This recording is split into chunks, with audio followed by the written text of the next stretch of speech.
నేను ఛాలెంజ్ చేస్తున్నాను నారా చంద్రబాబు నాయుడు గారు, మీకు చావుంటే, మీలో నిజాయితీ ఉంటే, హైందవ మతం పట్ల మీకు నిబద్ధత ఉంటే, శ్రీ వెంకటేశ్వర స్వామి అంటే మీకు భక్తి ఉంటే, నేను ఛాలెంజ్ చేస్తున్నా.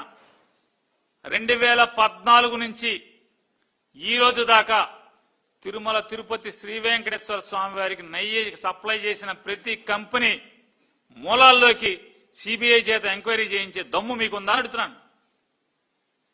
దమ్ముందా మిమ్మల్ని అడుగుతున్నాను. పవన్ కళ్యాణ్ గారు, మిమ్మల్ని కూడా ఛాలెంజ్ చేస్తాను. పవన్ కళ్యాణ్ గారు, 2014 నుంచి ఈ రోజు దాకా తిరుమల తిరుపతి శ్రీ వెంకటేశ్వర స్వామి నెయ్యి లడ్డూ తయారీకి వాడినటువంటి సప్లై చేసిన నెయ్యి కంపెనీల యొక్క భాగోతం మూలాలు మొత్తం ఎవరెవరికి ఏం లింకులు ఉన్నాయి, ఈ మాఫియాలు ఎవడెవడున్నాడు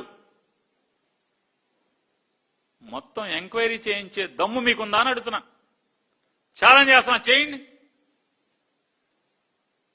చేయండి అండి. పాపాలు కదా. మీ జన్మలో ఎప్పుడన్నా తిరుపతికి వెంకటేశ్వర స్వామికి ఎప్పుడన్నా తలనీళ్ళు ఇచ్చారా మీరు? మీ తండ్రి చచ్చిపోతే, తల్లి చనిపోతే జుట్టు తీశారా మీరు? కర్మకాండలు పెట్టి మీరు ఉందు అని ఎలా నమ్మాలి మిమ్మల్ని? తల్లిదండ్రులు చచ్చిపోతే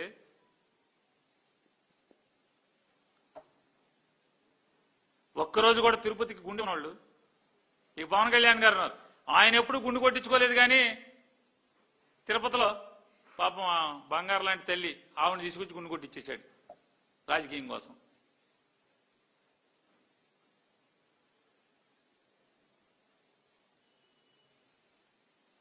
ఈ పాపాలు మానండి. దమ్ముంటే నిజాయితీ దగ్గర రాజకీయాలు చేయండి. జగన్ ఎదుర్కోండి, దమ్ముగా ఎదుర్కోండి.